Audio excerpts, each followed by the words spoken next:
ముఖ్యంగా తారక రామ తీర్థ సాగర్ ఈ ప్రాంత వాసులకి తీరని కళ. నాకు పోరాట యాత్ర నుంచి చెప్తా ఉన్నారు. ఇందాక చంద్రబాబు గారు కూడా చెప్పారు. ఆయన శంకుస్థాపన ఆయన ప్రారంభం చేస్తుంది. పూసపాటి రేగ భోగాపురం మండలాలకు సాగునీరు తాగునీరు కోసం మొదలుపెట్టిన ఈ ప్రాజెక్టు ఈ ప్రభుత్వం వచ్చాక ఒక్కసారి కూడా ప్రాజెక్టు వైపు చూడలేదు. అది వాళ్ళ నాన్నగారి వారసత్వం అని చెప్పి సాక్షి టీవీలో ఆయన తల మీద డిజిటల్ పువ్వులు తప్ప ఆయన ముందుకు తీసుకెళ్తా ఉన్న ఈ తారక రామ తీర్థసాగర్ ప్రాజెక్ట్ ని పూర్తి చేయలేకపోయాడు. ఈ రోజు మేము మీకు అందరం మాటిస్తున్నాం. చంద్రబాబు గారి ముందు మాకు ఎన్డీఏ కూటమి తరపున మేమందరం మాటిస్తున్నాం. మనకి దాహం సాగునీరు తాగునీరు ఇచ్చే తారక రామ తీర్థసాగర్ ప్రాజెక్ట్ ని ఆగ మేఘాల మీద పూర్తి చేస్తాం. నష్టపోయిన ప్రతి రైతులకి ఈ ప్రాజెక్టు వల్ల నష్టపోయిన ప్రతి రైతులకి ఆల్ అండ్ ఆర్ ప్రోగ్రామ్ లో రీహాబిలిటేషన్ రీలొకేషన్ మేము ప్రత్యేకించి నేను బాధ్యత తీసుకుంటాను. దాని మీద ఈ ప్రాజెక్టు పూర్తి చేస్తే విజయనగరానికి తాగునీరుతో పాటు నియోజకవర్గం మొత్తం మీద 10,000 ఎకరాలు సాగు కూడా వస్తుంది. ఇప్పుడు పరిస్థితి ఏంటంటే 200 అడుగులు తవ్వితే ఉప్పు నీరు వస్తా ఉంది. సో మనకి తాగునీరు అవసరం చాలా చాలా ఉంది. అది మేము చేసి పెడతాం. ముఖ్యంగా చంద్రబాబు నాయుడు గారు 2019లో ముఖ్యమంత్రిగా ఉన్నప్పుడు శ్రీకాకుళంలో ఉద్దానం కిడ్నీ సమస్య వచ్చినప్పుడు ఆ సమస్యను ఆయన దృష్టికి తీసుకెళ్తే ఆగమేఘాల మీద 48 గంటల్లోపు ఆయన వెంటనే ఒక హై లెవెల్ ఎగ్జిక్యూటివ్ మీటింగ్ పెట్టి దాని సమస్యకి వెంటనే మార్గం చూపించారు. అది ఈ రోజుకి ముందుకు తీసుకెళ్తా ఉన్నాం. కానీ మన విజయనగరం నెల్లిమర్లలో మన్యాలపేటలో కిడ్నీ వ్యాధిగ్రస్తులు ఎక్కువైపోయారు. ఇది కారణాలు తెలియకుండా చనిపోతా ఉన్నారంటే చాలా మంది మన జనసేనకు సంబంధించిన వాళ్ళు ఇది రీసెర్చ్ చేస్తే నీళ్లలో సెల్స్ ఫ్లోరైడ్ మెగ్నీషియం అనే తెలిసింది. రాష్ట్రమంతా ఒకటే దందా. ఎక్కడైతే కష్టాలు ఉన్నాయో ఎక్కడైతే కిడ్నీ వ్యాధులు దారుణంగా పెరిగిపోయినాయి. ఇది రావాలంటే వైద్యం చాలా కీలకమైంది.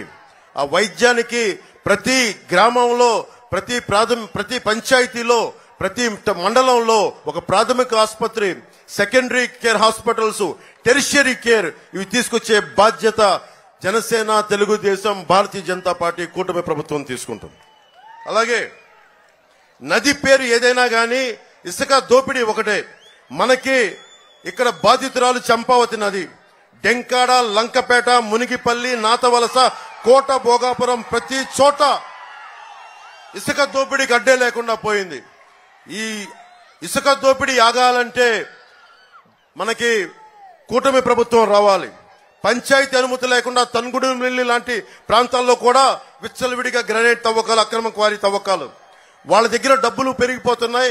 మీ దగ్గర డబ్బులు లేవు, మీకు ఉపాధి అవకాశాలు లేవు, మీకు ఉద్యోగాలు లేవు, మీకు సాగునీరు లేదు, మీకు తాగునీరు లేదు. మరి ఎక్కడికి వెళ్తారు మీరు? వలసలు వెళ్ళిపోవాలి. విజయనగరం దాటి, ఉత్తరాంధ్ర దాటి. మీ వలసలు ఆగాలి అంటే కూటమి ప్రభుత్వం రావాలి.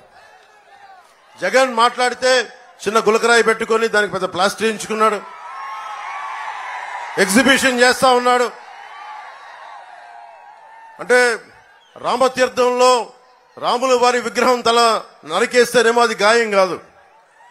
కడపలో మీకు తెలిసి ఏం జరిగింది వారి కుటుంబంలో? గొడ్డలు వేటు పడితే అది గాయం కాదు.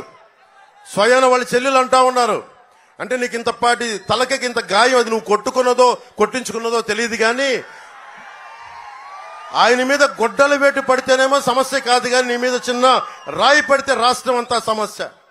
30,000 మంది ఆడపిల్లలు అదృశ్యం అయితే సమస్య కాదు.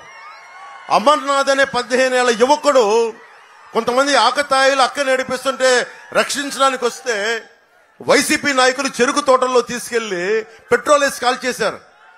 మీకు తెలుసు, చిన్నపాటి వంటలు చేసే ఆడపడుచులకు తెలుసు, చిన్నపాటి నూనె చుక్క పడితే ఒళ్ళు కాలిపోద్ది. అలాంటిది 15 ఏళ్ల బిడ్డ, 15 ఏళ్ల అమర్నాథ్ తీసుకెళ్లి చెరుకు తోటల్లో వైసీపీ నాయకులు కాల్ చేస్తే అది రాష్ట్రానికి గాయం అయినట్టు కాదంట. అంటే తనకే గాయం. బాబాయిలు చచ్చిపోయినా గాయం కాదు.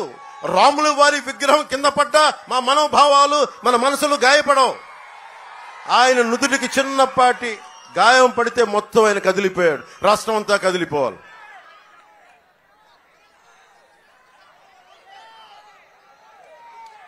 అలాగే ముఖ్యంగా బీసీ ఎస్సీ ఎస్టీ సమాజాలకి చంద్రబాబు గారు చెప్పారు, మేము కూడా దాన్ని ఉద్ఘాటిస్తున్నాం.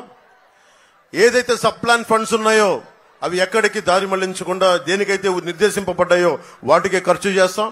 అలాగే ముఖ్యంగా 27 దళిత విద్యార్థులకు సంబంధించిన పథకాలు కానీ, అలాగే అంబేద్కర్ విదేశీ విద్యా పథకాన్ని తిరిగి పునరుద్ధరిస్తాం. అది జగన్ విదేశీ విద్యా పథకం కాదు, అంబేద్కర్ విదేశీ విద్యా పథకం కింద దాన్ని తీసుకొస్తాం. అలాగే తూర్పు కాపు సామాజిక వర్గానికి సంబంధించి ఉత్తరాంధ్రలో కాకుండా ఇతర ప్రాంతాల్లో ఉన్న తూర్పు కాపులు అందరూ కూడా ఇతర ప్రాంతాల్లో ఓబీసీలో చేర్చాలి అన్న డిమాండ్ కేంద్ర ప్రభుత్వం మీద ఉంది. తూర్పు కాపులకి మేము హామీ ఇస్తున్నాం. దాన్ని నేనే తీసుకెళ్లి దాని గురించి ప్రత్యేకంగా మేము మాట్లాడుతాం. చంద్రబాబు గారి దృష్టి కూడా తీసుకొస్తాం. నెల్లిమర్ల లోకం మాధవి గారు ఇక్కడ అమెరికాలో ఉండి విజయనగరం ఆడపడుచు మన బిడ్డ అమెరికాకి వెళ్లి అక్కడ బాగా ఉన్నత విద్యాభ్యాసంతో పాటు పరిశ్రమలు ఇవన్నీ ఐటీ ఇలాంటి ఫార్మ్స్ అన్ని ప్రారంభించి మహిళల విదేశాల్లో ఉన్నత చదువులు పూర్తి చేసుకొని అక్కడే ఉద్యోగం చేసి మన దేశం తిరిగి వచ్చి ఎక్కడో హైదరాబాదో బెంగళూరు వెళ్ళాలా వచ్చి మన విజయనగరమే వచ్చారు. మన విజయనగరంకి వచ్చి మిరకిల్ సంస్థ స్థాపించారు. ఇక్కడే కంపెనీ మొదలుపెట్టి కొన్ని వేల మందికి విద్య ఉద్యోగ అవకాశాలు కల్పించారు.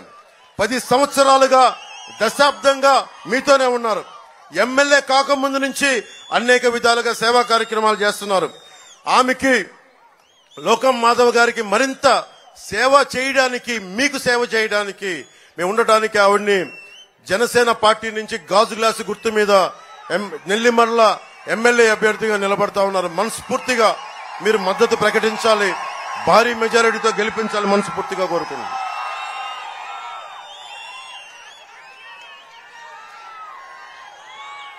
ముఖ్యంగా విజయనగరం మన నెల్లిమర్ల నియోజకవర్గంలో ఈ పరిశ్రమల కాలుష్యం ఎక్కువైపోయింది. ఫార్మాస్యూటికల్స్ ఆ కాలుష్యం దానివల్ల మీకు కిడ్నీ వ్యాధులు కానీ ఆడబిడ్డలకి గర్భం కూడా రాలేని పరిస్థితులు. దీనికి ప్రత్యేకించి కాలుష్య నియంత్రణ మండలిని బలోపేతం చేస్తాం. అలాంటి వ్యర్థాలని శుద్ధి చేయకుండా భూమిలో కానీ బయటికి వదిలినా వాళ్ళ మీద బలమైన చర్యలు తీసుకుంటాం.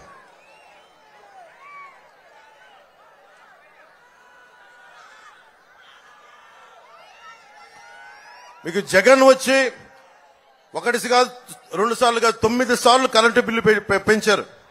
కరెంటు పట్టుకుంటే కాదు వాడితే కూడా షాక్ కొడతా ఉంది ఈ ప్రభుత్వంలో. ఈ ఒకటే మాట, ఈ వేసవిలో కరెంటు బిల్లులు తగ్గాలి అంటే ఏసీలు ఫ్రిడ్జ్లు ఆపితే సరిపోదు. ఈ మే 13వ తారీఖున ఆ ఫ్యాన్ ని స్విచ్ ఆఫ్ చేసేయండి.